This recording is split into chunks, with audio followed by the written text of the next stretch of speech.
Good morning everyone, this is Happy Sharma here before you and I welcome you all on behalf of RJ Study Point. Today we will continue our topic sexual harassment of women at workplace prevention, prohibition and redressal act 2013. सबसे पहले हम हमारी regular activity का जो part है उसको देख लेते हैं जो प्री के अकॉर्डिंग बहुत इंपॉर्टेंट है। फर्स्ट इसका एक्ट नंबर है इसका 14 ऑफ 2013। इसके बाद इसको असेंट कब मिली, इस एक्ट को असेंट मिली थी 22 ऑफ द अप्रैल 2013। इसके बाद इसकी जो एनफोर्समेंट हुई वो सेम ईयर में हुई, कब, 9 दिसंबर 2013। इनमें से प्री में एक क्वेश्चन आने की पूरी संभावना होती है। प्री के अकॉर्डिंग इंपॉर्टेंट पार्ट होता है, एक क्वेश्चन जनरली इन तीन चीजों में से पूछ लिया जाता है। इसके बाद हमने कल पढ़ा, इससे पहले कल हमने कुछ टॉपिक्स पढ़े थे, उसमें हमने इसका जो Vishakha versus state of Rajasthan का केस उसको अच्छे से डिस्कस किया। उसके बाद सेक्शन इसका फर्स्ट सेकंड थर्ड हमने डिटेल में डिस्कस कर लिया था। आज हम आगे बढ़ेंगे और चैप्टर नंबर 2 से देखेंगे। 3 जो सेक्शन थे उनको हमने अच्छे से देखा, उसमें सेक्सुअल हरेसमेंट का मीनिंग हमने समझा। उसके अलावा उसमें हमने देखा किस तरीके से वर्क प्लेस और ये जो डेफिनेशंस है एम्प्लॉयर की, एम्प्लॉय की, उसके अलावा कौन रेस्पोंडेंट होगा, कौन एग्रीव्ड वुमेन होगी, वो सब इंपॉर्टेंट पॉइंट्स हमने देख लिए। इसके बाद आज हम देखेंगे सेक्शन 4 से। सेक्शन 4 और इसके अलावा एक साथ देख सकते हैं हम। एक तो सेक्शन 4 में क्या है, कॉन्स्टिट्यूशन की बात की है, आईसीसी की, और सेक्शन 5 से और 5 to 8 इसमें बात की है एलसीसी की। अब ये दोनों टर्म समझने से पहले हमको समझना पड़ेगा वर्क प्लेस कितने तरीके से बताए गए हैं। एक होता है ऑर्गेनाइज सेक्टर और एक अनऑर्गेनाइज सेक्टर। ये एक्ट हमको डिफाइन करता है अनऑर्गेनाइज सेक्टर, ऑर्गेनाइज सेक्टर इस एक्ट में डिफाइन नहीं है। तो ऑर्गेनाइज सेक्टर को ये एक्ट डिफाइन करता है 2P में, अनऑर्गेनाइज सेक्टर। उसके अकॉर्डिंग ये बताता है कि कोई भी इंडिविजुअल या फिर सेल्फ एम्प्लॉयड पर्सन जो कि किसी सर्विस प्रोवाइडिंग का काम करता है या इस तरीके से कोई भी एम्प्लॉयमेंट का वो पार्ट है, या फिर कोई भी ऐसा वर्क प्लेस जहां पे जो टोटल नंबर ऑफ एम्प्लॉइज हैं वो लेस देन 10 है।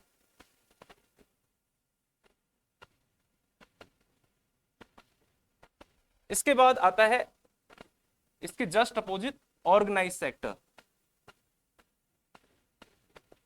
ऑर्गेनाइज सेक्टर कौन सा हो जाएगा, जहां पे मोर देन 10 एम्प्लॉइज है, मोर देन 10।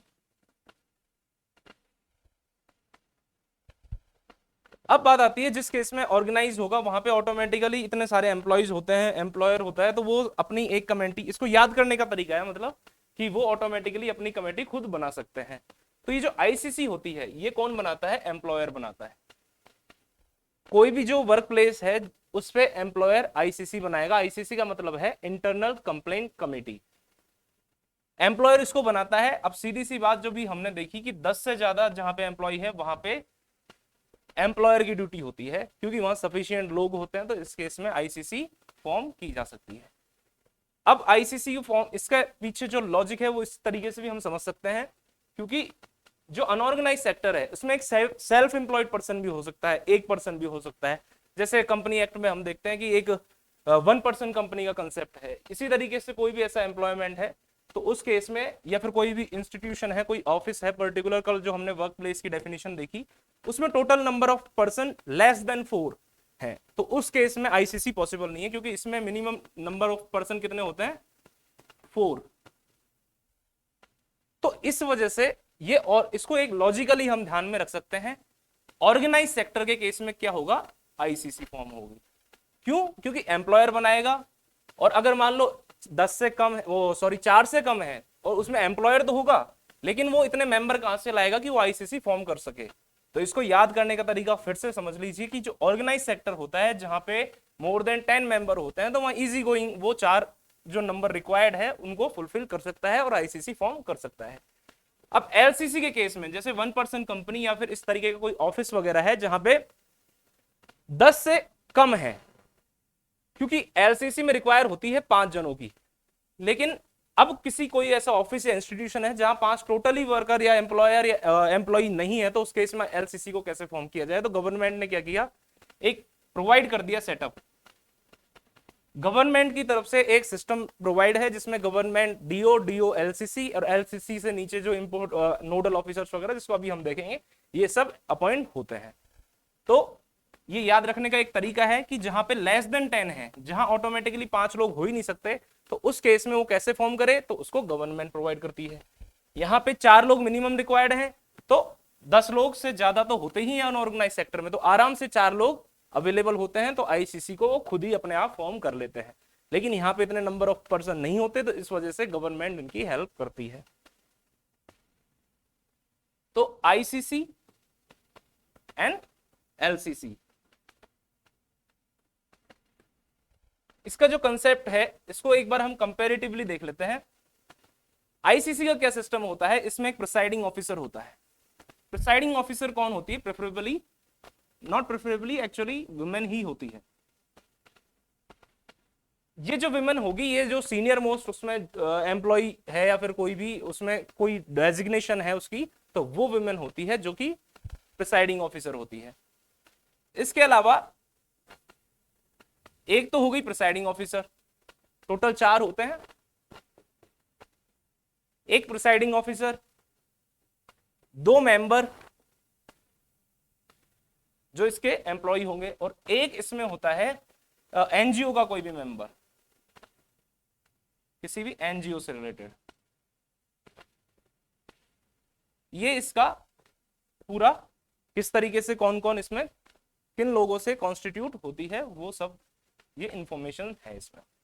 इसके अलावा एलसीसी के केस में क्या होता है, सेक्शन 5 सबसे पहले हमको बताता है कि स्टेट गवर्नमेंट जो होगी वो अपॉइंट करती है डिस्ट्रिक्ट ऑफिसर। डिस्ट्रिक्ट ऑफिसर हर एक डिस्ट्रिक्ट में, इन एवरी डिस्ट्रिक्ट, या यूं कह सकते हैं डिस्ट्रिक्ट लेवल पे अपॉइंट किया जाता है। उसके बाद क्वेश्चन आता है ये डीओ किसको अपॉइंट किया जा सकता है? तो कोई भी डीएम, डिस्ट्रिक्ट मैजिस्ट्रेट, या फिर एडीएम, या फिर जो कलेक्टर है, या फिर डेप्यूटी कलेक्टर। ये क्वेश्चन मेंस में भी आ सकता है और इसको प्री में भी आया हुआ क्वेश्चन है कि कौन, which of the following can be appointed as a district officer, DO. तो कौन कौन? डिस्ट्रिक्ट मैजिस्ट्रेट हो सकता है या एडिशनल डिस्ट्रिक्ट मैजिस्ट्रेट हो सकता है, कलेक्टर हो सकता है या deputy collector as a DO appoint किया जा सकता है। State government by notification in official gazette can appoint district officer in district, in every district और एट डिस्ट्रिक्ट लेवल। किसको अपॉइंट किया जा सकता है? यानी डीएम, एडीएम, कलेक्टर और deputy collector can be designate as a DO. इसके बाद बात आती है जो डीओ होता है, डीओ फॉर्म करता है एक LCC, local complaint committee. Local complaint जो कमेटी ये डीओ फॉर्म करता है, उसमें सबसे पहले एक होता है चेयरपर्सन, जो कि एक एमिनेंट वुमन,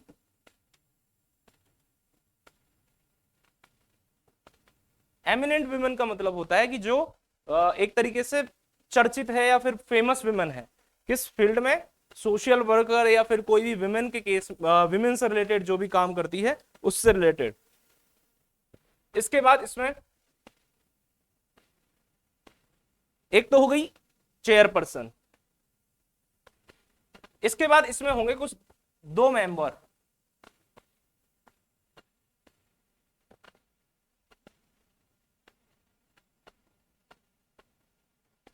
और एक होता है एक्स ऑफिशियो।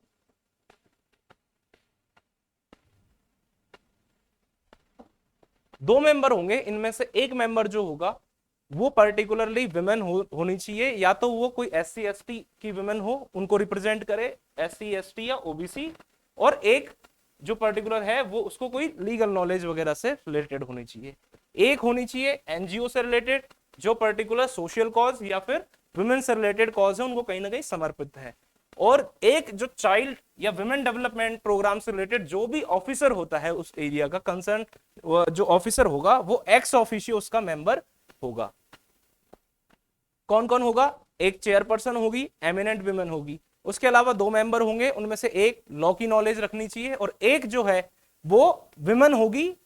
जो एक है लॉ की नॉलेज वाला वो मेल भी हो सकता है या फीमेल भी हो सकती है, ये खास बात है इसकी, जिसको लॉ की नॉलेज होनी चाहिए। अब लॉ की नॉलेज का मतलब ये नहीं कि किसी इंसान को ये पता है कि पर्टिकुलर इंग्लैंड में बैरिस्टर बोला जाएगा, या फिर लॉ की नॉलेज मतलब पर्टिकुलरली वो एलएलबी वगैरह की उसके पास डिग्री हो लॉ की, और लीगल कोई भी वो एक्सपर्ट वगैरह हो। उसके बाद जो सेकंड है वो SC ST या OBC से रिलेटेड, SC ST या OBC की रिप्रेजेंटेटिव एक तरीके से होनी चाहिए और इन कॉज में, और इसका ये कौन होगी? विमेन, इसका विमेन होना जरूरी है। ये कोई भी हो सकता है, मेल फीमेल, लॉ की नॉलेज वाला, और ये विमेन होगी।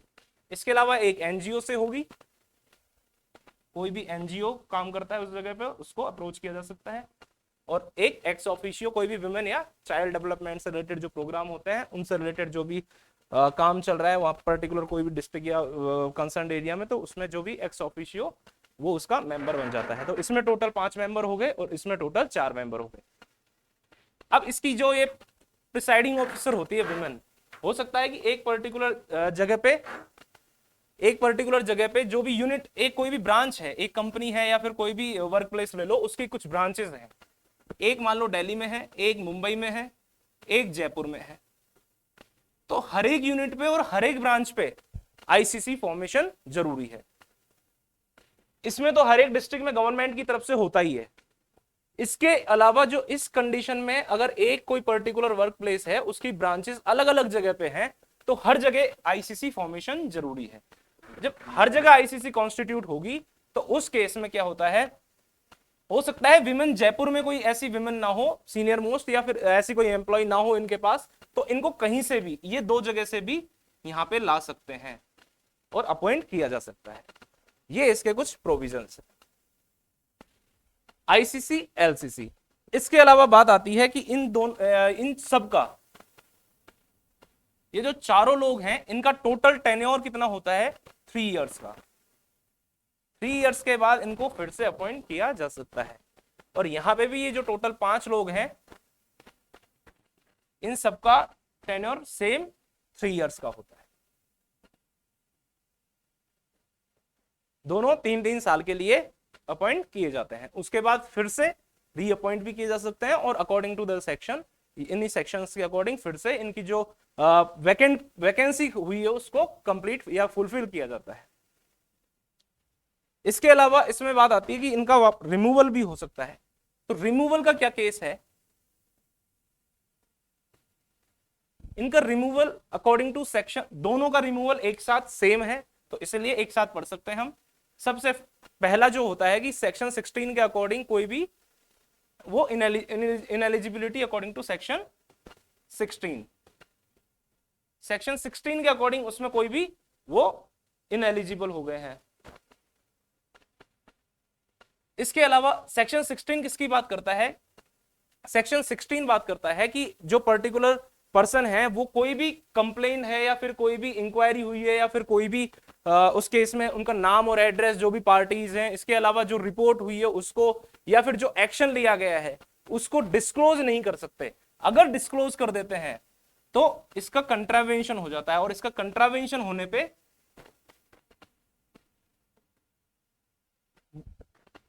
रिमूव किया जा सकता है उस मेंबर को, पर्टिकुलर जो भी है एलसीसी या आईसीसी का।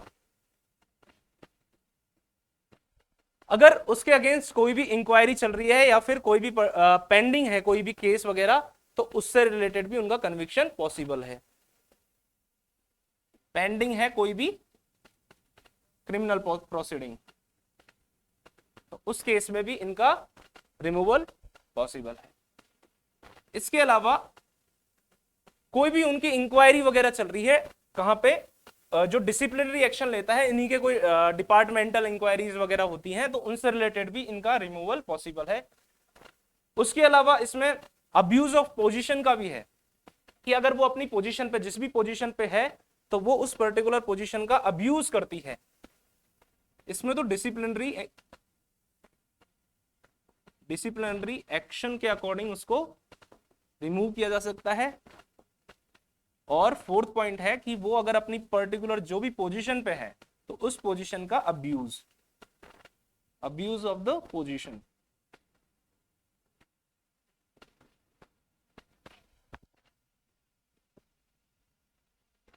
फर्स्ट पॉइंट है कि वो अकॉर्डिंग टू द सेक्शन 16 उसमें जो भी टर्म्स हैं उनका अगर कंट्रावेंशन करती है तो उसको रिमूव किया जा सकता है। सेकंड, पेंडिंग क्रिमिनल प्रोसीडिंग या फिर वो इंक्वायरी कंप्लीट होने के बाद उसका कन्विक्शन भी हो गया हो, तो कन्विक्शन हो गया हो तो उस केस में भी उसको रिमूव किया जा सकता है। थर्ड, डिसिप्लिनरी एक्शन के अकॉर्डिंग उसको रिमूव किया जा सकता है। और fourth, abuse of the position. इसका हम एक ट्रिक भी इसको समझ सकते हैं इसको देखने के लिए। तो वो ट्रिक है ICDP। अब इसमें आई का मतलब है कि वो जो डिस्क्लोज करेगा कंट्रावेंशन वो किस चीज का करेगा, उसकी आइडेंटिटी का, आइडेंटिटी ऑफ द कंप्लेनेंट और रेस्पोंडेंट। तो I for identity, C for conviction, D for disciplinary action और P फॉर पोजीशन। ICDP का मतलब होता है I मींस आई, C इसको C को इस चीज से देख सकते हैं अपन, SEEC मींस देखना। मैंने देखा DP यानी डेली प्रोफाइल, जो अपन देखते हैं ना DP किसी की, तो ICDP। या ऐसे भी याद रख सकते हैं कि DP किसी की उसकी मर्जी के अगेंस्ट देखना करना है, सेक्सुअल हरेसमेंट उसको मान, जैसे भी आप इसको ऑब्जर्व करके बस याद किया जा सकता है ICDP। अगर ये चीज है, उन्होंने DP देख ली तो उनको रिमूव कर दिया जाएगा। इसके बाद आता है इसमें सेक्शन 7। सेक्शन 7 किस चीज की बात करता है? सेक्शन 7 बात करता है कि इनमें पर्टिकुलर जो सिर्फ सेक्शन 4 ही है ओनली किसका, ICC का। उसके अलावा जो चैप्टर है 5 to 8 वो किसकी बात करता है, LCC की। तो LCC में हमने पूरा जो प्रोविजन देख रहे हैं हम, तो सेक्शन 7 बात करता है कि कौन कौन पर्टिकुलर पर्सन चेयरमैन होगा, कौन मेंबर होंगे, कौन उसका एक्स ऑफिशियो किस तरीके से होगा, उस सारी चीजों की उन्होंने इसमें बात की है। तो उस चीज को हम डिस्कस कर लिया हमने, उस पर्टिकुलर जो भी हमने फिगर बनाया था। इसके बाद सेक्शन 8 बात करता है ऑडिट वगैरह से रिलेटेड, ऑडिट और ग्रांट्स वगैरह से रिलेटेड बात करता है। तो जो सेंट्रल गवर्नमेंट होती है वो ग्रांट सेंड करती है स्टेट गवर्नमेंट को। स्टेट इसमें ये में कर सकती है या कर सकेगी।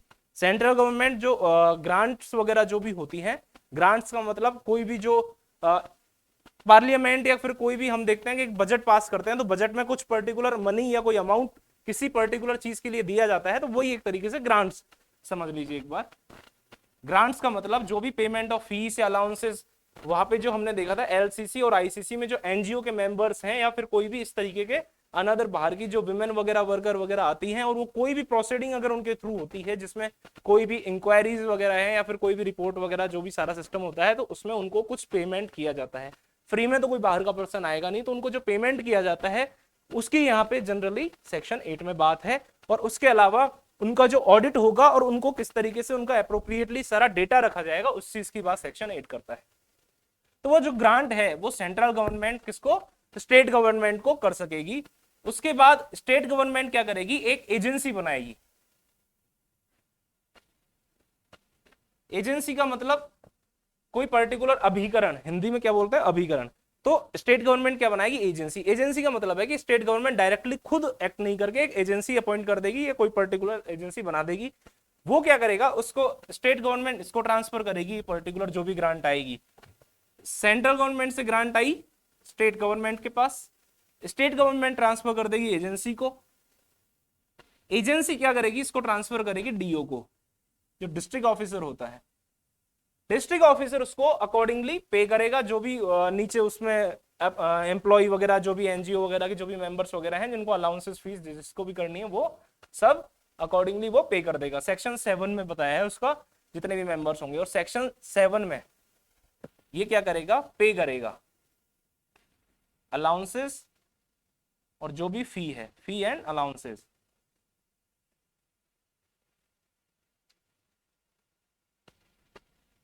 पे करेगा फी एंड अलाउंसेस, डीओ।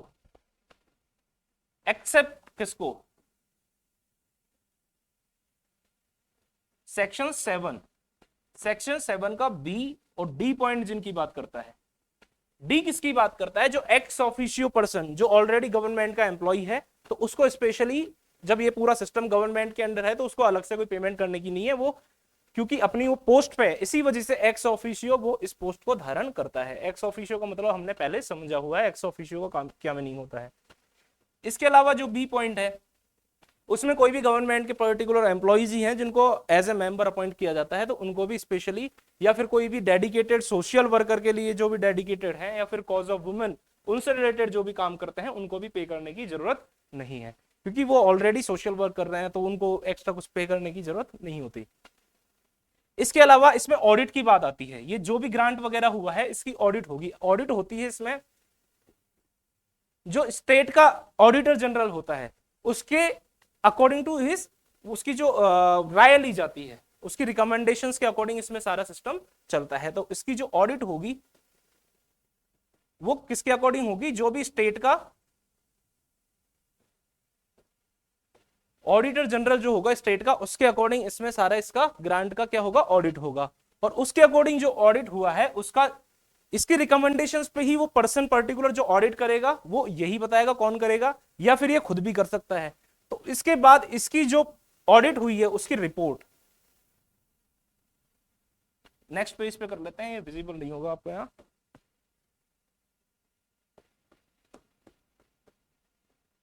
इसने जो भी रिकमेंडेशन की है उसके अकॉर्डिंगली कोई भी पर्सन जिसने ऑडिट किया है उस ग्रांट को, या फिर ये खुद, दोनों की रिपोर्ट फर्दर कहां भेजी जाएगी? स्टेट गवर्नमेंट के पास। स्टेट गवर्नमेंट के पास इनकी जो भी रिपोर्ट है वो भेज दी जाएगी, दोनों की रिपोर्ट, इसने जो भी रिपोर्ट दी थी और इसकी जो भी पर्सन की ऑडिट की रिपोर्ट है, या फिर इसकी जो रिकमेंडेशन वगैरह थी वो भी अटैच कर दी जाएगी। अगर इसने इसको रिकमेंड किया था तो वो, या फिर इसने खुद ने ऑडिट किया है तो दोनों की रिपोर्ट स्टेट गवर्नमेंट को दी जाएगी। और एप्रोप्रिएट गवर्नमेंट का ये ड्यूटी होती है, जो भी यहाँ पे गवर्नमेंट है उसकी ड्यूटी है, आगे हम देखेंगे कि वो ये जो भी डेटा रिपोर्ट वगैरह है उसको क्या करती है? प्रॉपरली मेंटेन करती है, प्रॉपरली मेंटेन करने की इसकी ड्यूटी होती है। अब आती है बात कंप्लेंट की।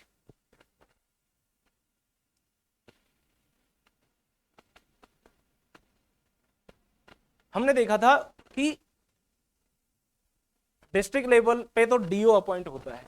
डीओ क्या करता है? तहसील लेवल पे, तालुक लेवल पे, और उससे नीचे जो भी है रूरल एरियाज में और ट्राइबल एरियाज में, डीओ क्या करेगा?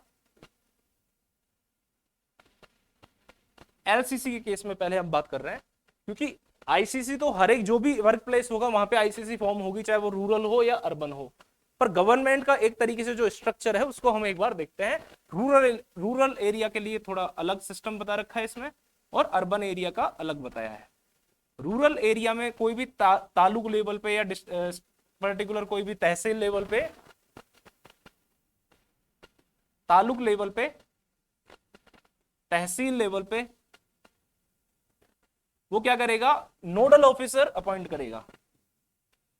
और अर्बन एरियाज में म्युनिसिपैलिटी या फिर कोई भी वार्ड, दोनों जगह एक नोडल ऑफिसर अपॉइंट किया जाता है। अब क्या होता है? ये जो नोडल ऑफिसर होता है ये रिसीव करता है, और उधर कौन? आईसीसी। उधर डायरेक्ट वर्क प्लेस पे डायरेक्ट आईसीसी है, तो जो भी एग्रीव्ड वुमेन होती है, इस तरीके से देखते हैं, कोई एग्रीव्ड वुमेन है आईसीसी के केस में, वो डायरेक्ट अप्रोच करती है आईसीसी को।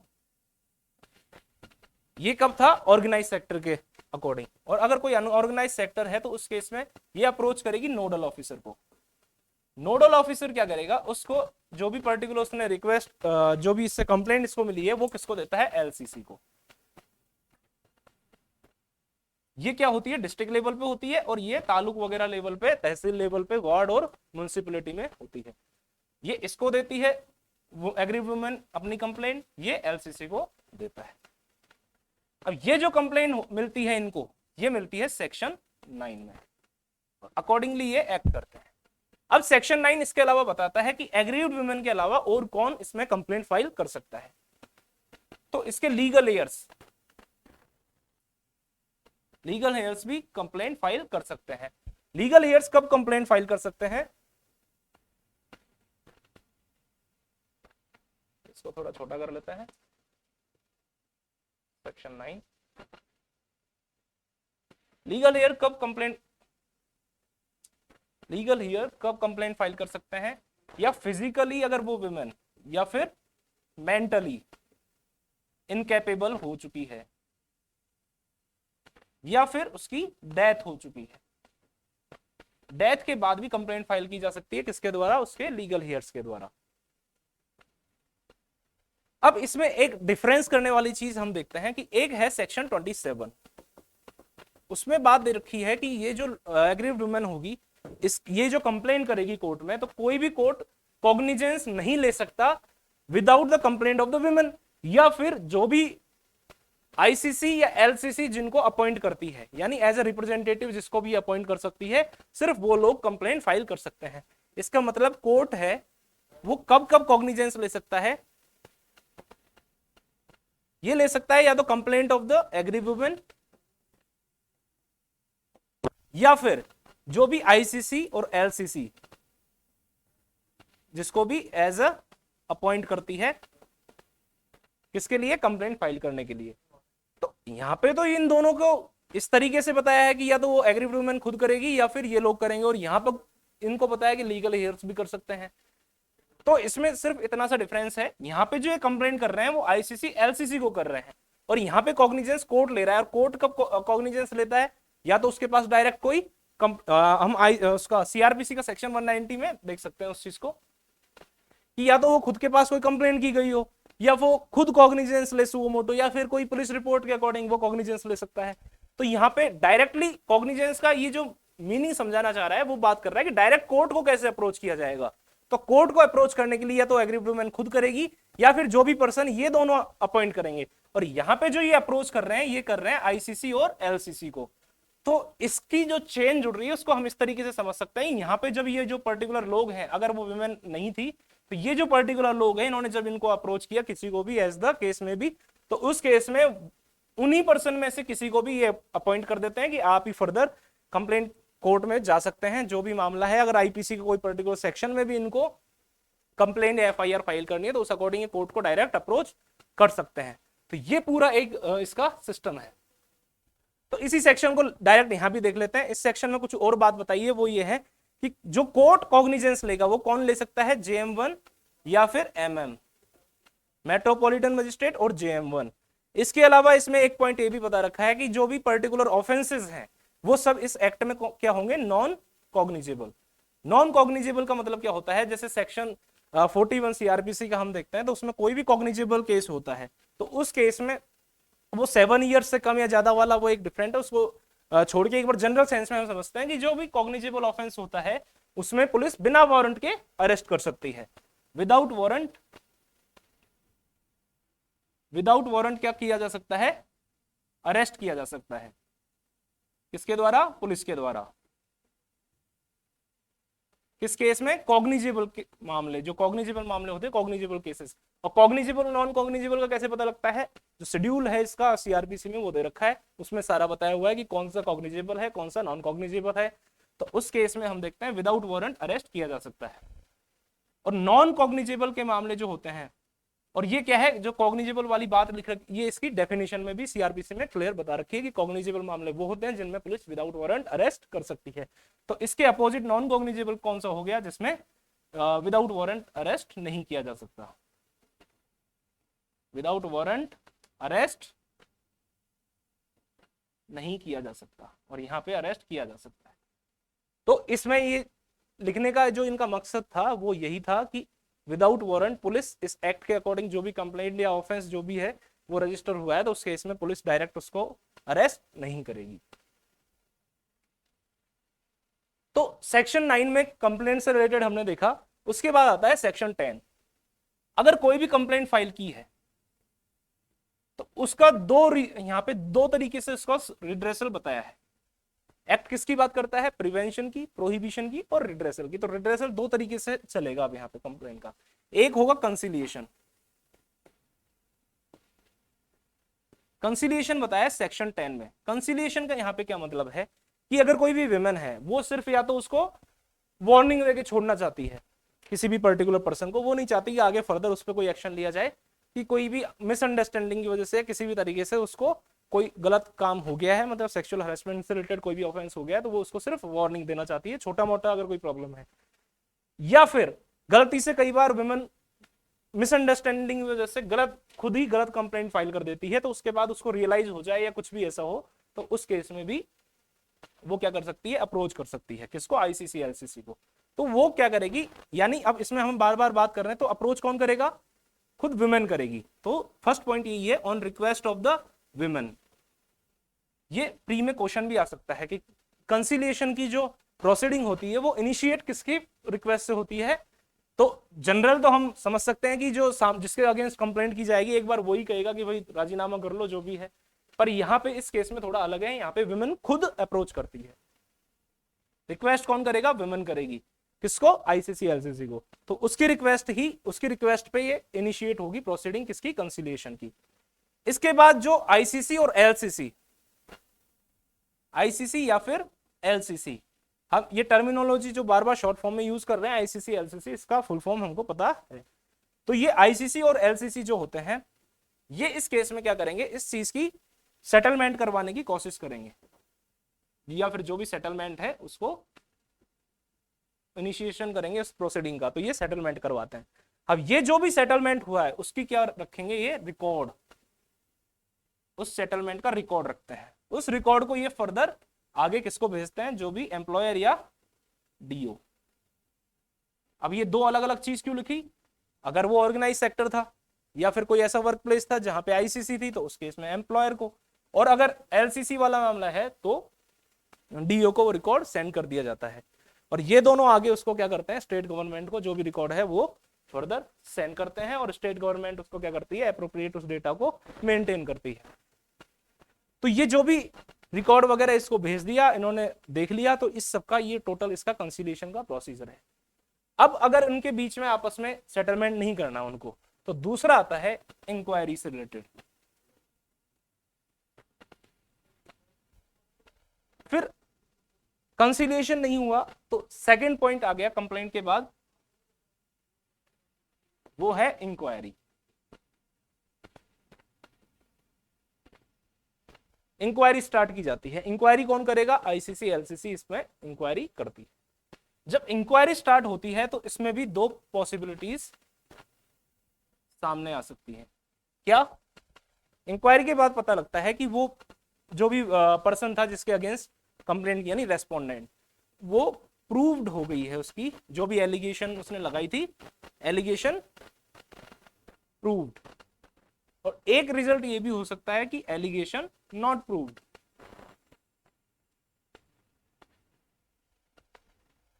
एलिगेशन अगर प्रूव हो जाती है तो उस केस में अकॉर्डिंग टू सर्विस रूल और एज प्रेस्क्राइब उस अकॉर्डिंगली उस पर एक्शन लिया जाएगा। और जो भी एक्शन लिया जाएगा उसके एडिशनली उसका जो भी एम्प्लॉयर होगा या डीओ जो भी है वो उसकी सैलरी से डिडक्ट करेगा। क्या? एक पर्टिकुलर कोई अमाउंट भी डिडक्ट किया जा सकता है, डिडक्शन इन सैलरी, कोई भी ऐसा अमाउंट जो वो उनको सही लगे, वो किसके लिए वो दे दिया जाता है, जो भी इसमें एग्रीड वुमेन थी। इसके अंदर गया, इसको करो एक बार, पोज करो।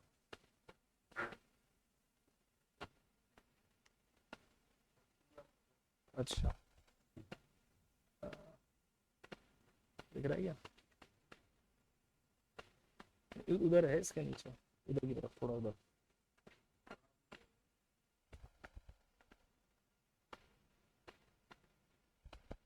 चलो कोई बात नहीं, अभी बात सही करते हैं, बाद में निकालेंगे। तो ये जो भी सैलरी का डिडक्शन करेगा और डिडक्शन करके ये किसको दे देगा? जो भी यहाँ पे एग्रीड वुमेन थी उसको ये दे देगा। एग्रीड वुमेन को दिया जाएगा डिडक्शन करके। और ये जो भी एक्शन लिया जाएगा इस पे अकॉर्डिंगली जो भी रिपोर्ट, अब आईसीसी और एलसीसी उसने क्या की थी, इंक्वायरी की थी। इंक्वायरी में उनको दिखता है कि जो एलिगेशंस हैं वो प्रूव हो चुके हैं, और जब एलिगेशंस प्रूव होते हैं तो वो उसकी रिपोर्ट देती है किसको, डीओ या एम्प्लॉयर को, एज द केस में भी। जब डीओ और एम्प्लॉयर को वो पर्टिकुलर रिपोर्ट देते हैं तो उसके साथ वो कुछ रिकमेंडेशंस देते हैं, रिकमेंड करते हैं। कौन, जो भी एलसीसी और आईसीसी होगी, एलसीसी या फिर आईसीसी जो भी है वो रिकमेंड करेगी किसको, डीओ को, या फिर जो एम्प्लॉयर होता है उसको, एज द केस में भी। आईसीसी के केस में आईसीसी एम्प्लॉयर को, एलसीसी के केस में वो डीओ को। इस तरीके से वो कुछ रिकमेंडेशंस देगी अकॉर्डिंग टू द जो भी रिपोर्ट होगी उसकी इंक्वायरी की। उसी रिपोर्ट में वो डिडक्ट करने के लिए भी इसको कर सकता है कि प्राइमा फेसी या फिर किसी भी तरीके से वो पर्टिकुलरली कोई भी सिस्टम है कि प्रूव हो गई है एलिगेशन, तो उस केस में प्राइमा फेसी नहीं, प्रूव ही हो गई है। अगर प्रूव हो गई है तो उस केस में वो सैलरी डिडक्ट करके कुछ अमाउंट पर्टिकुलर जो भी है वो पे करवा सकता है इसको। और ये जो सारा इसको डीओ और ये जो एम्प्लॉयर होता है, इनको जो भी एक्शन लेना है उसका टाइम पीरियड फिक्स है, कितना, विद इन 60 डेज, 60 दिन के अंदर इनको अकॉर्डिंगली जो भी रिपोर्ट आई थी उसके अकॉर्डिंगली इनको क्या करना पड़ेगा, एक्ट करना पड़ता है, एक्शन इनको लेना होता है, जो भी रिकमेंडेशंस वगैरह है उसको ध्यान में रखकर। अब बात आती है एलिगेशन नॉट प्रूव्ड। अगर एलिगेशन है वो प्रूव नहीं हुई है, नॉट प्रूव्ड, इसमें हमने ये तो देखा ही था, लिखा नहीं मैंने, बट जो भी एलिगेशंस अगर प्रूव हुई है तो अकॉर्डिंग टू सर्विस रूल या फिर अकॉर्डिंगली प्रेस्क्राइब। अगर सर्विस रूल नहीं है तो उस केस में सर्विस रूल, और अगर नहीं है तो उस केस में एज प्रेस्क्राइब, एज प्रेस्क्राइब इस पे एक्शन लिया जाएगा। इसके बाद हम देखते हैं एलिगेशन नॉट प्रूव्ड। अगर वो जो आईसीसी और एलसीसी ने जो भी इंक्वायरी की थी अगर उसमें एलिगेशन प्रूव नहीं होती, तो एलिगेशन नहीं प्रूव होने के भी कुछ रीजन हो सकते हैं। एक, हम जनरली सुनते हैं कि सबूतों के अभाव में, जो जनरल केस चलता है इसकी बात नहीं कर रहा मैं, तो उस केस में क्या होता है, उसको बरी कर दिया जाता है। और एक बरी करने का रीजन होता है कि वो उसने कोई ऑफेंस ही नहीं किया, ऐसा मिलता है। जो भी इन्वेस्टिगेशन हुई है पूरी पुलिस की, उसके बाद जो भी ट्रायल चली है उसमें अप्रिशिएशन ऑफ द एविडेंसेस के अकॉर्डिंग, और उसके अलावा जो भी वहां पे एग्जामिनेशन वगैरह हुए विटनेसेस के, पार्टीज के, उससे अगर जिसको लगता है कि वो उस पर्सन ने पर्टिकुलर कोई भी ऑफेंस नहीं किया, तो उस केस में उसको क्या किया जाता है, बरी कर दिया जाता है, बाइज्जत बरी, यानी कंप्लीटली। तो इस केस में अपन कह सकते हैं कि उसको कोई भी एविडेंस नहीं मिले, या फिर इसको सेकंड पॉइंट बनाते हैं पहले, नो एविडेंस या इनएडिक्वेट एविडेंस, इनएडिक्वेट एविडेंस, या फिर वो जो वुमेन थी या फिर जो भी विटनेस था वो एविडेंस दे नहीं सके, क्यों, इनकैपेसिटी, इनकैपेसिटी की वजह से नो एविडेंस गिवन। और इस केस में उसको कोई भी एविडेंस, नो एविडेंस गिवन। और एक बेनिफिट ऑफ डाउट कह सकते हैं उस चीज को, या फिर एक इस पॉइंट को हम इधर ले आते हैं, इनएडिक्वेट एविडेंस, या फिर उसकी no evidence due to incapacity. जो इंक्वायरी चली थी उसमें अगर उसने कोई भी एविडेंस नहीं दिया, एक ये रीजन हो सकता है। एक रीजन हो सकता है कि उसने जो एविडेंस थे वो इनकैपेसिटी जो भी देने थे उसको, कंप्लेनेंट को, एग्रीमेंट को, वो इनकैपेसिटी मतलब या तो अगर वो फिजिकली उसके या फिर मेंटली वो कुछ गड़बड़ हो गई, या फिर हो सकता है उसकी डेथ हो गई, और कोई पर्टिकुलर उसका जो भी लीगल हेयर वगैरह था वो दे नहीं पाया, क्यों, इनकैपेसिटी की वजह से। इनएडिक्वेट का मतलब होता है कि पर्याप्त सबूत नहीं दे पाया, उसके जितना एलिगेशंस प्रूव्ड होने के लिए जो एडिक्वेटली जो पर्याप्त थे, सफिशिएंट थे, वो नहीं दे पाया। एक होता है कि वो उसने एविडेंस ही नहीं दिए, दे ही नहीं पाया बिल्कुल।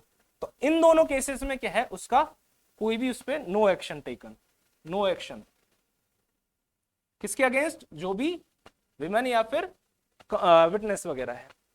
अब बात आती है कि उसने कोई भी एविडेंस नहीं दिए, तो इस केस में क्या होता है, उसके इंक्वायरी की जाती है।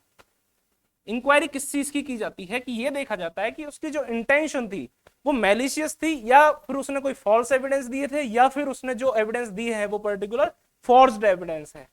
तो उस केसेस में क्या मैलिशियस इंटेंशन,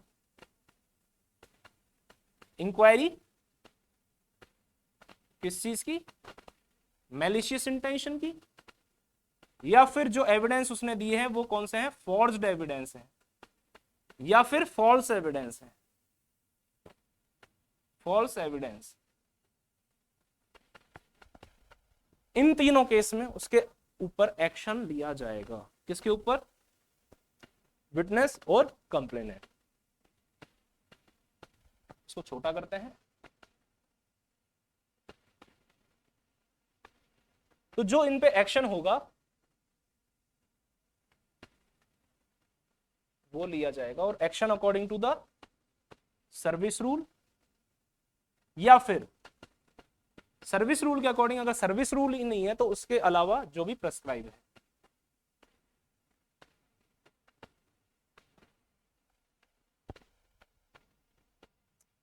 अब सर्विस रूल नहीं है तो उसके अगेंस्ट जो भी प्रेस्क्राइब रूल्स है उसके अकॉर्डिंगली उस पर एक्शन लिया जाता है। इसके बाद बात आती है पेंडिंग। अगर जब इंक्वायरी पेंडिंग थी, पेंडिंग ऑफ इंक्वायरी, यानी जब इंक्वायरी चलती है तो दो सिस्टम होते हैं, एक तो ड्यूरिंग और एक होता है उसके कंप्लीशन पे। कंप्लीट हो गई इंक्वायरी और एक पेंडिंग है, तो हम बात कर रहे हैं फिलहाल पेंडिंग ऑफ द इंक्वायरी। तो जब इंक्वायरी पेंडिंग है तो उस केस में सेक्शन 12 कुछ बातें हमको बताता है। सेक्शन 12 के अकॉर्डिंग जब इंक्वायरी पेंडिंग है, ये क्वेश्चन डायरेक्ट मेंस में पूछा जा सकता है कि जब इंक्वायरी पेंडिंग है तो उस केस में क्या क्या एक्शन लिए जाते हैं, और सेक्शन जो अभी हमने पढ़ा था उसके अकॉर्डिंग इंक्वायरी, अगर इंक्वायरी में कुछ प्रूव नहीं हुआ है तो उस केस में क्या क्या एक्शन लिए जा सकते हैं। ये जो पूरा हमने पढ़ा है ये सेक्शन 14 का पार्ट है,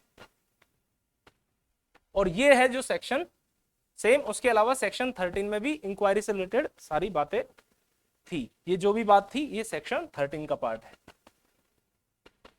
प्रूव हुई नहीं हुई, प्रूव होने के बाद इसने किस तरीके से रिपोर्ट आगे सेंड की, और allegations not proved, allegation not proved, तो उस केस में वो क्या करेगा? सेक्शन 14 के अकॉर्डिंग। और सेक्शन 14 के अकॉर्डिंग इन द सेंस जो भी सिस्टम है, कौन सा पेज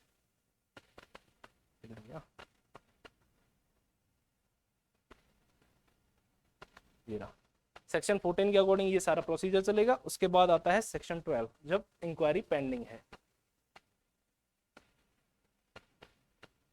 अगर इंक्वायरी पेंडिंग है तो उस केस में क्या होता है, या तो उसका जो भी एग्रीव्ड वुमेन है, एग्रीव्ड वुमेन, या फिर जो पर्टिकुलर रेस्पोंडेंट था उनका क्या किया जा सकता है? ट्रांसफर किया जा सकता है। यानी दोनों को अब एक साथ नहीं रखा जाएगा, कहीं वापस से कोई ऐसी गड़बड़ हो, अगर वो चाहे तो उनका क्या किया जा सकता है? ट्रांसफर किया जा सकता है। सेकंड इसमें है कि उसको जो एग्रीव्ड वुमेन को 3 मंथ्स के लिए उसको लीव दी जा सकती है, और ये लीव क्या होगी? एडिशन होगी, जो भी उसको जैसे होती है ना कि पर्टिकुलर कोई एम्प्लॉयमेंट में महीने की या साल भर की 50-60 जो भी हॉलिडे या लीव मिलती है, सॉरी लीव मिलती है, तो उनके एडिशन में ये लीव होगी, अगर ऐसे कंडीशन में कोई भी होता है सिस्टम। इसके अलावा जो भी एनी अदर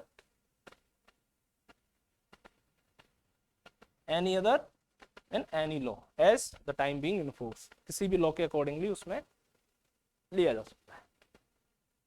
इसके बाद बात आती है सेक्शन 15 की।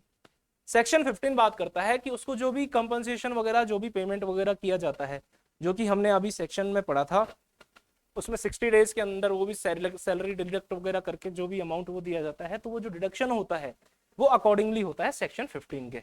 तो सेक्शन 15 किस चीज की बात करता है कि अमाउंट किस बेस पे डिडक्ट होता है। सबसे पहले बात आती है कि उसका जो भी उसको फिजिकल ट्रॉमा हुआ है, पेन हुआ है, जो भी उसको यहाँ पे प्रॉब्लम हुई है उससे रिलेटेड, इसमें एक ट्रिक है याद करने की सेक्शन 15 को। इसके जो भी पॉइंट्स हैं, मैं एक सेकंड देखता हूँ, इसमें तो नहीं लिखी, एक सेकंड, चलो अभी बना लेते हैं। कोई भी फिजिकल उसको ट्रॉमा या फिर कोई भी उसको पेन वगैरह हुआ है इस तरीके का, इस चीज से रिलेटेड। दूसरा, उसके कोई भी मेडिकल एक्सपेंसेस। अब इसको एक तरीके से हम सिस्टमैटिक समझ सकते हैं कि फिजिकल पेन और ट्रॉमा वगैरह जो भी हुआ तो सबसे पहले वो कहाँ जाएगी, हॉस्पिटल वगैरह जाएगी। तो हॉस्पिटल में उसके क्या होंगे, मेडिकल एक्सपेंस हो सकते हैं, या फिर उसको साइकेट्रिक की अगर उसने कुछ की है, इससे रिलेटेड जो भी ट्रीटमेंट उसने लिया है तो उस चीज से रिलेटेड जो भी उसके एक्सपेंसेस हुए हैं। जब फिजिकल वगैरह जो ट्रॉमा या पेन हुआ तो वो हॉस्पिटल गई, वहां पे मेडिकल या फिर साइकेट्रिक से रिलेटेड जो भी उसने ट्रीटमेंट लिया तो उसका जो एक्सपेंस वगैरह होते हैं, इन सब की वजह से उसको छुट्टी पे रहना पड़ा है, या फिर उसको कोई भी प्रॉब्लम हुई, हो सकता है वो कैब, पहले स्कूटी से जाती थी सस्ते में, अब उसको कैब करके जाना पड़ रहा है। तो जो भी उसके इस तरीके से रिलेटेड जो भी होते हैं वो तो है ही। उसके अलावा कैरियर में अब उसको छुट्टी करनी पड़ गई तो कहीं ना कहीं हो सकता है उसको आगे प्रमोशन नहीं मिलेगा, या फिर कोई भी वो 3 मंथ की जो हो गई तो उसका जो भी टारगेट वगैरह से जिससे उनको प्रमोशन वगैरह मिलना होता है उस पर्टिकुलर डिपार्टमेंट में वो नहीं मिल पाया। तो इसको इस तरीके से हम समझ सकते हैं कि जो भी कैरियर में आगे जो भी उसको फ्यूचर में जो भी उसके पास स्कोप वगैरह था उसमें जो भी उसका नुकसान हुआ है उस चीज से रिलेटेड। उसके बाद आता है कि कैरियर में जो नुकसान हुआ है वो तो ठीक है, उसके बाद इस नुकसान की वजह से उसको पैसे वगैरह के भी तो नुकसान हुआ, हो सकता है प्रमोशन के बाद 50,000 की सैलरी मिलती। याद रखने के लिए फाइनेंशियल लॉस या फिर इनकम लॉस। जैसे वो छुट्टी पे रही तो उसको इनकम या फिर फाइनेंशियल जो भी उसके पेमेंट वगैरह अटका या नहीं आया, सॉरी, फाइनेंशियल या इनकम से रिलेटेड जो भी उसको लॉस हुआ है। इसके बाद आता है कि ये जो भी पेमेंट वगैरह होंगे, इसमें जो भी एक्सपेंसेस वगैरह दे रखे हैं वो लमसम अमाउंट, लमसम मतलब एक मुश्त दिया जा सकता है, या फिर इंस्टॉलमेंट में पे करवाया जा सकता है। अब ये जो पर्टिकुलर अमाउंट लमसम या इंस्टॉलमेंट में पे कराया जाएगा, उससे पहले क्या किया जाता है, इसमें ये जो एक्सपेंसेस वगैरह जो भी डिसाइड किए जाते हैं या जो भी पेमेंट करना होता है उससे पहले क्या देखा जाता है कि रेस्पोंडेंट की फाइनेंशियल कंडीशन क्या है। उस चीज को ध्यान में रखते हुए ये सब चीजें देखी जाती है। सबसे पहले फिजिकल ट्रॉमा या पेन हुआ तो मेडिकल एक्सपेंसेस आएंगे, सीधी सी बात, मेडिकल एक्सपेंसेस आएंगे, उसकी वजह से उसको कैरियर अपॉर्चुनिटीज की जो भी उसको मिलनी थी उसमें उसके जो भी लॉस हुए हैं उनका उससे रिलेटेड कंपनसेशन। अब करियर अपॉर्चुनिटीज जो आगे मिलती हो सकता है उससे कुछ उसको फाइनेंशियल लॉस हुआ हो, इनकम लॉस हुआ है तो उस चीज से रिलेटेड। अब जब ये जो सारे लॉस हुए हैं इनको मतलब इनका जो भुगतान होगा वो अकॉर्डिंग टू उसका जो भी फाइनेंशियल स्टेटस है रेस्पोंडेंट का, और वो जो भुगतान है जो फाइनेंशियल स्टेटस के अकॉर्डिंग जो हमने फिक्स किया है वो या तो वो लमसम अमाउंट या फिर इंस्टॉलमेंट में वो पे कर सकेगा। ये बात करता है सेक्शन 15। इसके बाद आता है सेक्शन 16 जो हमने अभी थोड़ा सा देखा था। सेक्शन 16 किस चीज की बात करता है, इसको भी याद रखने की एक ट्रिक है। ट्रिक इन द सेंस एक पूरा सिस्टम है। सबसे पहले क्या करता है वो फाइल करता है कंप्लेंट। कंप्लेंट में क्या होता है, उनका नेम होता है पार्टीज का या फिर एड्रेस होता है। उसके बाद जो इसमें इंक्वायरी होती है, जो कंप्लेंट हुई उसका क्या होता है, इंक्वायरी होती है। इंक्वायरी के बाद क्या होता है, उस इंक्वायरी की रिपोर्ट आती है, इंक्वायरी रिपोर्ट। इसके बाद क्या होता है कि जो भी उसमें पर्टिकुलर उसके ऊपर कोई अकॉर्डिंगली जैसे फॉल्स वगैरह थी तो किस पे लिया गया, और अगर वो सही थी तो रेस्पोंडेंट पे एक्शन, तो जो भी एक्शन लिया गया। अब इसको देखते हैं कि सबसे पहले कंप्लेंट, तो कंप्लेंट का जो भी उसका कंटेंट है, कंटेंट उसको क्या नहीं किया जा सकता, उसको डिस्क्लोज नहीं किया जा सकता। ये सब चीजों को डिस्क्लोज करने पे मना करता है कौन, सेक्शन 16। किस किस चीज का, सबसे पहले कंप्लेंट हुई तो कंप्लेंट का कंटेंट था, उसके बाद कंटेंट में जैसे उसका नाम पता वगैरह जिसका भी किसका भी, दोनों का, इसमें कंप्लेनेंट और रेस्पोंडेंट दोनों से रिलेटेड उनका नाम पता जो भी कंप्लेंट में होता है, क्योंकि कंप्लेंट दायर करेगा तो नेमली कंप्लेंट फाइल की जाएगी एग्रीड वुमेन के द्वारा, तो वो खुद का भी नाम लिख के देगी, तभी तो पता लगेगा कंप्लेंट कौन है, तो वो सामने रेस्पोंडेंट का भी देगी। तो इसको याद रखने का तरीका है कंप्लेंट, उसके बाद नाम पता किसका, दोनों का, उसके बाद जो भी कंप्लेंट फाइल की थी उसकी क्या होती है, नेक्स्ट स्टेज पे इंक्वायरी होती है। तो इंक्वायरी में क्या क्या हुआ, जो भी स्टेज में सारी जो प्रोसीडिंग वगैरह है उसको वो डिस्क्लोज नहीं कर सकता। फिर क्या आई, इंक्वायरी की रिपोर्ट आई, रिपोर्ट नेगेटिव पॉजिटिव जो भी रही, तो उस जो भी इसका जो कंटेंट होगा पूरा, ये रिपोर्ट होगी, ये भी डिस्क्लोज नहीं की जा सकती। फिर इसके बाद क्या हुआ, एक्शन, एक्शन जो होगा उसको भी डिस्क्लोज, क्या एक्शन लिया गया वो भी डिस्क्लोज नहीं किया जाएगा। ये बात करता है सेक्शन 16। फिर सेक्शन 17 बात करता है कि अगर उसको डिस्क्लोज कर दिया गया तो उसके बाद उस पे अगर डिस्क्लोज कर दिया कोई भी मीडिया ने या फिर कोई भी वहां पे जो भी एलसीसी आईसीसी के मेंबर वगैरह है, जो भी एनीवन है उन्होंने, तो अकॉर्डिंगली उस पे एक्शन लिया जाएगा अकॉर्डिंग टू सर्विस रूल, या फिर अकॉर्डिंग एज, अगर ये नहीं है no service rule, if no service rule then according to the as prescribed. अब ये जहां जहां पे भी एज प्रिस्क्राइब्ड वर्ड हमने यूज किया है, इसमें इंडस्ट्रियल एम्प्लॉयमेंट और जो स्टैंडिंग ऑर्डर्स है 1946 उसके अकॉर्डिंगली एक्ट जनरली किया जाता है। अगर जहां पे सर्विस रूल है पर्टिकुलर कोई भी वर्क प्लेस पे तो अकॉर्डिंगली सर्विस रूल, अगर नहीं है तो उसके अकॉर्डिंग जो standing industrial employment standing order है 1946 का, उसके अकॉर्डिंग जनरली लिया जाता है। एज प्रिस्क्राइब का मतलब मैंने आपको बताया वो। इसके बाद आता है एक पॉइंट जो हमने छोड़ा था, वो ये था अगर कोई भी पर्टिकुलर इंक्वायरी हुई उसके बाद जब प्रूव हो गया, प्रूव क्या हुआ कि कोई भी एक्ट जो एलिगेशंस लगाई गई थी वो प्रूव हो गई कि ऐसा हुआ है, तो उस केस में अगर वो डोमेस्टिक वर्कर थी तो डोमेस्टिक वर्कर के केस में क्या होता है, कंप्लेंट की जाती है किसके, जो भी एम्प्लॉयर वगैरह है उसके द्वारा या जो भी उसमें पर्टिकुलर है, तो उसके केस में 7 डेज के अंदर, 7 डेज के अंदर कंप्लेंट फाइल की जाएगी किसको, पुलिस ऑफिसर को, अंडर सेक्शन, कौन सा सेक्शन 509, या फिर other provision of IPC. Other provision of IPC का मतलब सेक्शन 354A या फिर 354 एक्सेट्रा, यानी जो भी ऑफेंस हुआ है उसके अकॉर्डिंगली इसमें फाइल किया जाता है। तो अच्छे से लिख देते हैं 354A या फिर 354 एक्सेट्रा, जो भी प्रोविजन है आईपीसी के अकॉर्डिंगली, जो एक्ट है उसके अकॉर्डिंग इसमें कंप्लेंट की जाती है पुलिस ऑफिसर को। इसके बाद एक पॉइंट हमने देखा था कि जो रिपोर्ट डीओ को या फिर एम्प्लॉयर को देगी आईसीसी और एलसीसी, एलसीसी आईसीसी जो भी रिपोर्ट होगी वो देती है किसको, डीओ को या फिर एम्प्लॉयर को। ये जो इंक्वायरी हुई है इसकी रिपोर्ट जब देती है एलसीसी आईसीसी, तो वो रिपोर्ट किसको देती है, रिपोर्ट,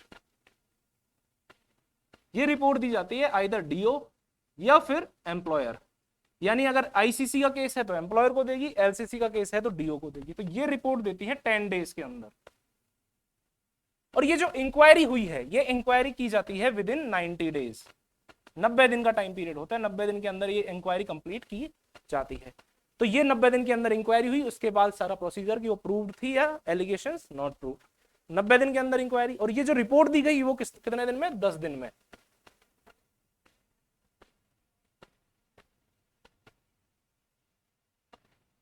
दस दिन के अंदर ये रिपोर्ट दी गई थी। इसके बाद बात आती है जो कंप्लेंट होती है, जो सेक्शन 9 में कंप्लेंट की जाती है विमेन के द्वारा, वो या तो 3 मंथ के अंदर, 3 मंथ के अंदर अंदर, कब से, जब से वो कोई पर्टिकुलर इंसिडेंट हुआ है, इंसिडेंट के 3 महीने के अंदर अंदर इसको कंप्लेंट करना होता है। लेकिन किसी कारणों की वजह से अगर वो नहीं कर पाई तो इनको सफिशिएंट रीजन पे 3 मंथ और एक्स्ट्रा दिया जा सकता है। इसके अलावा अगर कोई सीरीज ऑफ इंसिडेंट है, सीरीज ऑफ इंसिडेंट का क्या मतलब होता है, इसका मतलब होता है कि एक साथ एक से ज्यादा इंसिडेंट हुए, एक आज हुआ, एक कल हुआ, एक परसों हुआ। आज जैसे मान लो आज डेट है 19 को हुआ, 20 को हुआ, 21 को हुआ, 22 को हुआ, तो ये जो 3 मंथ काउंट किए जाएंगे ये कब से किए जाएंगे, जो लेटेस्ट यानी जो लास्ट में हुआ है उस इंसिडेंट से। जैसे 23rd से जो हुआ ना लास्ट, अब इसमें इसको लिख दिया तो पीडीएफ में यही सेव हो जाएगा। तो इसको इस तरीके से करते हैं हम, जो भी लास्ट इंसिडेंट है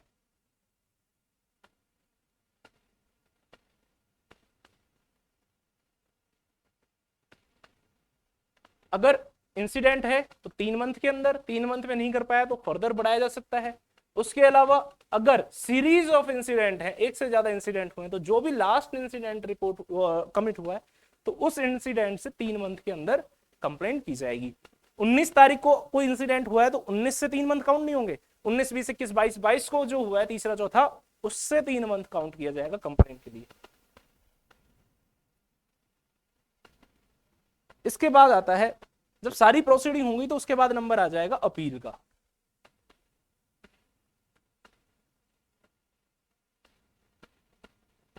अब हमने एक सेक्शन 10 देखा था।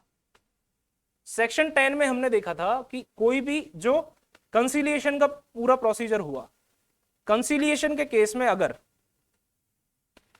जो भी जिस तरीके से भी कंसिलिएशन हुआ और उसकी जो टर्म्स थी उसको अगर उसने फुलफिल नहीं किया, अगर कंसिलिएशन की टर्म्स को फुलफिल नहीं किया गया, इसका ब्रीच किया गया, तो क्या किया जाता है, सेम पुलिस ऑफिसर के पास कंप्लेंट की जाती है विद इन 7 डे। इसमें तो ऐसा कोई प्रोसीजर नहीं है डेज का, पर हम ध्यान रखते हैं इसको, पुलिस ऑफिसर को कंप्लेंट की जाती है अंडर आईपीसी। ये अकॉर्डिंगली आईपीसी के जो भी रूल्स हैं 509 और अदर इसके आईपीसी के, उसके अकॉर्डिंग ये कंप्लेंट रजिस्टर करता है। अब बात आती है अपील की। अपील क्या होता है कि सबसे पहले तो जो भी सेक्शन 13 के जो भी सेकंड, थर्ड, फोर्थ जो भी पॉइंट है उसमें जैसे हमने देखा कि नॉट प्रूव्ड और प्रूव्ड, अगर प्रूव्ड हो गई थी वो एलिगेशन, तो उस केस में जो एक्शन लिया गया है किसके अगेंस्ट, रेस्पोंडेंट के अगेंस्ट, तो एक्शन अगेंस्ट रेस्पोंडेंट उसके जो भी सर्विस रूल में प्रेस्क्राइब है, कब, जब प्रूव हो गई थी एलिगेशन, एलिगेशन प्रूव हुई तो रेस्पोंडेंट के अगेंस्ट जो भी एक्शन लिया जाना है तो उसके अगेंस्ट वो क्या कर सकता है, अपील कर सकता है। सेकंड, अगर नॉट प्रूव्ड, एलिगेशन प्रूव नहीं हुई थी तो उसके केस में जो भी इंक्वायरी वगैरह उनसे रिलेटेड हुई है, विटनेस या फिर कंप्लेनेंट, हमने देखा था जब प्रूव नहीं होगी तो एक इंक्वायरी वापस से की जाएगी, किस चीज को देखते हुए कि उनकी इंटेंशन क्या थी, मैलिशियस थी या फिर जो भी उनकी फॉल्स एविडेंस दिए थे या फॉल्स दिए थे, उसकी एक क्या होगी, इंक्वायरी होगी, तो उस इंक्वायरी के अगेंस्ट भी अपील की जा सकती है। जो इंक्वायरी होती है किस केस में, जब एलिगेशन नॉट प्रूव्ड, ये सेक्शन 13 के और 14 के कुछ सब क्लॉज का पार्ट है जो हम बेयर एक्ट में पढ़ते हैं, जो पढ़ सकते हैं।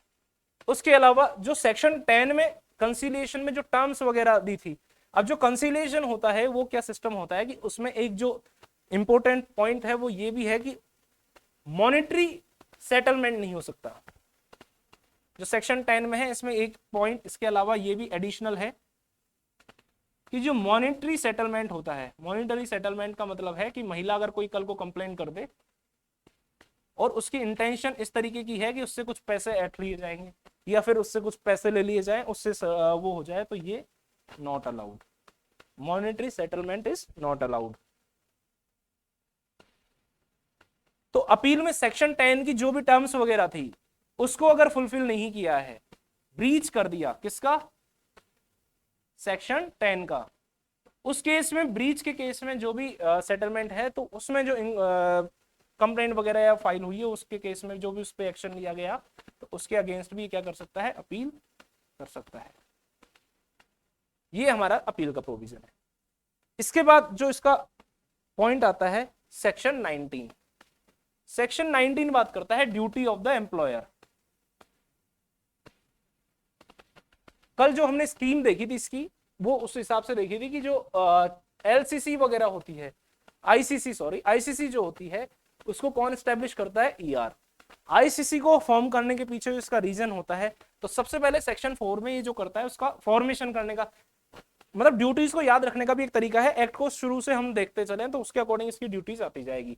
तो सबसे पहले ये एलसीसी फॉर्म करता है, तो इसकी पहली ड्यूटी क्या हो गई, सेक्शन 4 के अकॉर्डिंग उसकी एलसीसी का आईसीसी का इसको क्या करना पड़ता है, कॉन्स्टिट्यूट करनी पड़ती है। इसके अलावा जब थोड़ा आगे चलते हैं तो सेक्शन 9 में कंप्लेंट वगैरह से रिलेटेड बात है। कंप्लेंट होगी तो इंक्वायरी वगैरह होती है, तो ये सब क्या करता है, उस इंक्वायरी वगैरह को क्या करता है, मॉनिटर करता है। इसके बाद मॉनिटर करने के बाद अगर जो भी इसमें इंक्वायरी हुई है उससे पहले जो कंप्लेंट वगैरह फाइल करनी थी, तो कंप्लेंट वगैरह फाइल करने में ये क्या करता है, असिस्ट करता है। किसको, जो भी कंप्लेंट एग्रीव्ड वुमेन है, एग्रीव्ड वुमेन को ये असिस्ट करता है। या फिर उसको कोई भी रिपोर्ट वगैरह देनी है, एफआईआर रजिस्टर करानी है, पुलिस रिपोर्ट करवानी है, तो उसमें ये इसको असिस्ट करता है। इसके बाद जब इंक्वायरी, इसके पास इंक्वायरी रिपोर्ट आएगी, तो उस इंक्वायरी रिपोर्ट जो भी होती है उसको एनुअल, एक इसकी एनुअल रिपोर्ट बनती है। तो एनुअल रिपोर्ट में इसको क्या करता है, मेंशन करता है। एनुअल रिपोर्ट में ये मेंशन करता है। उसके अलावा ये रिपोर्ट एक इसको भेजता है आगे, स्टेट गवर्नमेंट को इसका भेजने का इसको काम होता है। इस तरीके से ये सारा रिकॉर्ड वगैरह मेंटेन करता है। अब इन सब चीज के अलावा इसका क्या काम होता है कि वो जो पर्टिकुलर इसका वर्क प्लेस है वहां पे ये हॉस्टाइल एनवायरनमेंट ना हो या फिर वुमेन के फेवर का एनवायरनमेंट हो, तो इस तरीके का एनवायरनमेंट, एक फेवरेबल एनवायरनमेंट की ये इसकी ड्यूटी है।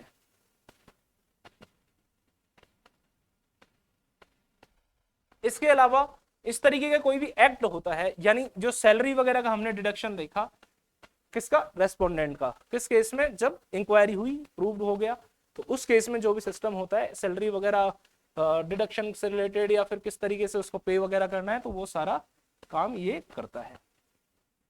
इसके अलावा एम्प्लॉयर का और क्या काम हो सकता है, इसके अलावा एम्प्लॉयर का काम हो सकता है कि वो वुमेन वगैरह जो भी प्रिसाइडिंग ऑफिसर इधर उधर यूनिट से इधर से उधर ट्रांसफर वगैरह से रिलेटेड ये काम करता है।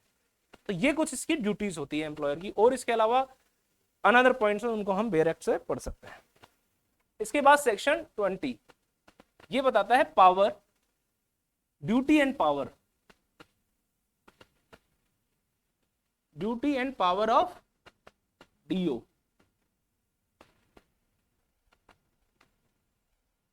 इसकी ड्यूटीज और पावर किसकी, डिस्ट्रिक्ट ऑफिसर की। तो सबसे पहले इसकी भी जो होती है वो ये होती है कि एलसीसी, एम्प्लॉयर तो आईसीसी बनाएगा, इसका काम है एलसीसी का फॉर्मेशन।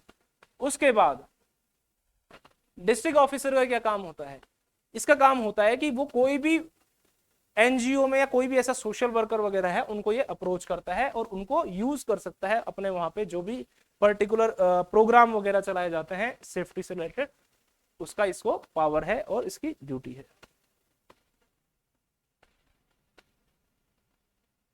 इसके बाद आता है सेक्शन 21। सेक्शन 21 बात करता है कि जो कमिटी है आईसीसी और एलसीसी, वो क्या करती हैं, एक एनुअल रिपोर्ट तैयार करती हैं। और एनुअल रिपोर्ट ये बनाती है तो वो क्या करती है, जैसे अगर आईसीसी है तो ये अपने एम्प्लॉयर को, और एलसीसी है तो ये डिस्ट्रिक्ट ऑफिसर को उसकी रिपोर्ट, कौन सी, एनुअल रिपोर्ट, कौन, कमिटीज, ये जो दोनों कमिटी है अपने अपने एज द केस में भी उस रिपोर्ट को सबमिट करती हैं या फिर सेंड करती हैं। इसके बाद आती है कि जो एम्प्लॉयर है वो क्या करेगा, ये है सेक्शन हमारा 21। हम अब चैप्टर 8 पढ़ रहे हैं मिसलेनियस, 21 से 30 इसका जो पार्ट है। तो 21 में कमेटी रिपोर्ट बनाएगी और उसको सेंड करेगी। इसके बाद सेक्शन 22 ये एम्प्लॉयर क्या करेगा, इसका जो भी एक एनुअल रिपोर्ट बनाता है कंपनी की, उसमें बताएगा कि कितनी ऐसे इंसिडेंट रिपोर्ट हुए हैं, नंबर ऑफ इंसिडेंट जो भी रिपोर्ट हुए हैं, उसके अलावा उनका क्या रिड्रेसल हुआ, उस चीज की ये रिपोर्ट उसमें मेंशन करता है। उसके अलावा फिर आता है हमारा सेक्शन 23, एप्रोप्रिएट गवर्नमेंट जो भी मॉनिटर करेगा,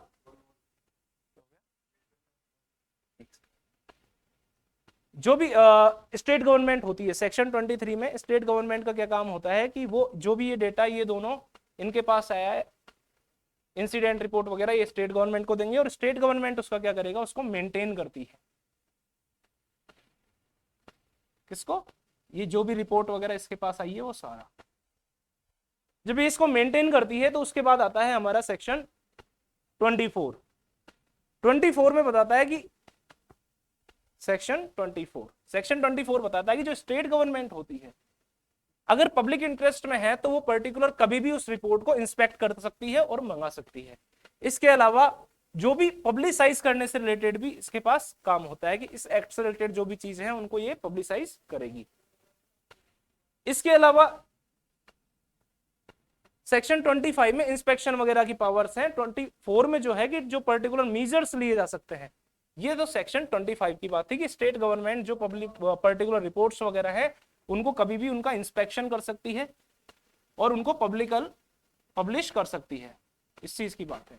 सेक्शन 24 ये बात करता है कि इस एक्ट से रिलेटेड उसको पब्लिक में अवेयरनेस करना और उसके अलावा जो भी पब्लिसिटी उसकी करनी है किस तरीके से, रेडियो के थ्रू या फिर किसी भी एडवर्टाइजमेंट के थ्रू, तो वो सारा सेक्शन 24 बात करता है। अब सेक्शन 26 ये इंपोर्टेंट सेक्शन है, मेंस के अकॉर्डिंग ये इंपोर्टेंट सेक्शन है। सेक्शन 26 बात करता है कि अगर कोई भी इस पर्टिकुलर एक्ट के अंदर अगर कोई भी जो एम्प्लॉयर है उसने जो भी उसकी ड्यूटीज प्रेस्क्राइब हैं उनको अगर फॉलो नहीं किया तो उस केस में उसके ऊपर क्या किया जाएगा, एक्शन लिया जाएगा। तो इसमें जो है एम्प्लॉयर के अगेंस्ट जो एक्शन लिया जाता है उसकी बात है। कब? सबसे पहले सेक्शन 4 में अगर उसने आईसीसी का फॉर्मेशन नहीं किया। इसके अलावा सेक्शन 12, 13 और 22 इसमें जो भी इसका सेक्शन में इसको एक्ट करना था, 12 में क्या करना था, during the pendency of the inquiry, वो जो भी एक्ट उसको उसमें बता रखा है। उसके अलावा सेक्शन 13 में जो भी इसको सैलरी डिडक्शन वगैरह की बात कही गई थी कि 60 दिन के अंदर जो भी उसको पेमेंट करो या फिर जो सैलरी डिडक्शन वगैरह वो सब चीजें। और 22 में क्या था कि इसको जो भी एनुअल रिपोर्ट थी वो सबमिट करनी थी उससे रिलेटेड। ये अगर उसने सब कुछ नहीं किया है उस केस में, या फिर कोई भी ऐसा एक्ट इन चीज से रिलेटेड या इस एक्ट के अंदर किसी भी एक्ट का अटेम्प्ट करना या फिर उन सब के लिए किसी को क्या करना, अबेटमेंट करना, अबेटमेंट या फिर attempt of any act under this act, तो इन सब चीज का या कोई भी ऑफेंस इसमें उस चीज से रिलेटेड इन सब चीज का अटेम्प्ट या अबेट करता है तो इन केस में उस पर कुछ पेनल्टीज प्रेस्क्राइब हैं। तो फर्स्ट क्या है, 50,000 रुपए तक का उस पर जुर्माना लगाया जा सकता है। सेकंड पेमेंट है कि ट्वाइस, अब फर्स्ट जो है इसका मतलब है फर्स्ट कन्विक्शन, फर्स्ट कन्विक्शन पे फर्स्ट कन्विक्शन 50,000 रुपए, सेकेंड कन्विक्शन या सब्सिक्वेंट कोई भी कन्विक्शन है तो उस केस में ट्वाइस ऑफ द अमाउंट जो मैक्सिमम है यानी जो 50 है, 1 लाख रुपीज तक। और एक्चुअली अगर डायरेक्ट 1 लाख करना होता तो इसमें 1 लाख लिखते, पर ऐसा नहीं है। 50 का ट्वाइस लिखने का सेंस ये है कि 50 तो फर्स्ट कन्विक्शन पे अप टू 50 लगाया जा सकता है, पर कोर्ट ने हो सकता है 30,000 लगाया हो फर्स्ट टाइम, तो 30,000 लगाया तो ये ट्वाइस किसका होगा, इस 30,000 का, ना कि 50 का। भाई कॉमन सेंस की बात है, अगर इसको ट्वाइस ही करना होता तो ये डायरेक्ट 1 लाख रुपीज तक का यहाँ पे बता सकता था, लेकिन ये बताता है कि twice of the first conviction में जो भी अमाउंट उसके ऊपर पेनल्टी लगाई गई थी उसका 50,000 का ट्वाइस, लेकिन वो किससे ज्यादा नहीं होगा, इसके ट्वाइस से ज्यादा नहीं होगा, 1 लाख से ज्यादा नहीं होगा।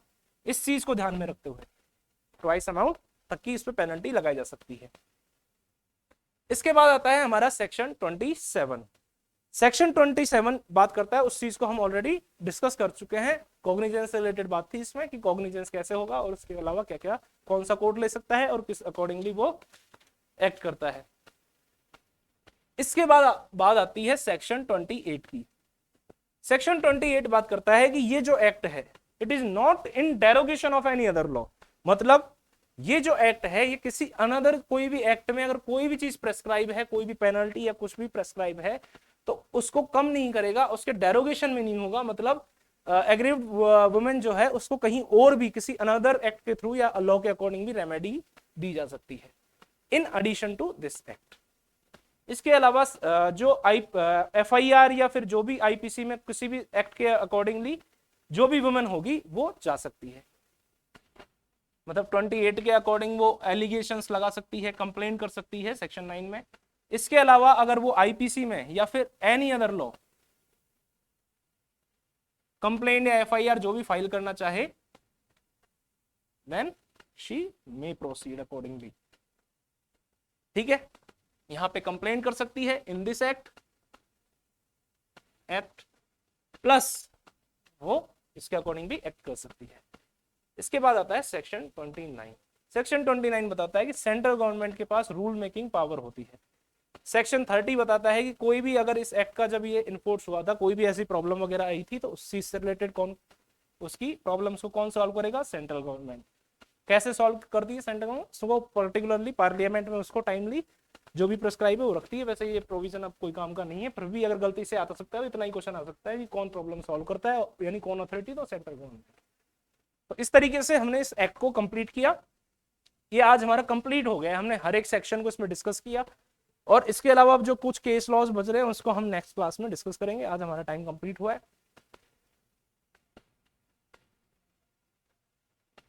Thanks a lot, have a nice day.